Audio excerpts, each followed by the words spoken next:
شروع اللہ کا نام لے کر جو بڑا مہربان نہایت رحم والا ہے۔ میں ایک گدھی پر سوار ہو کر آیا، اس زمانہ میں بالغ ہونے والا تھا۔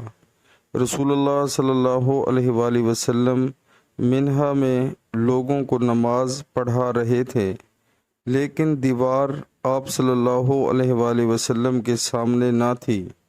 میں صف کے بعض حصے سے گزر کر سواری سے اترا اور میں نے گدھی کو چرنے کے لیے چھوڑ دیا اور صف میں داخل ہو گیا، پس کسی نے مجھ پر اعتراض نہیں کیا۔ صحیح البخاری کتاب نماز کا بیان۔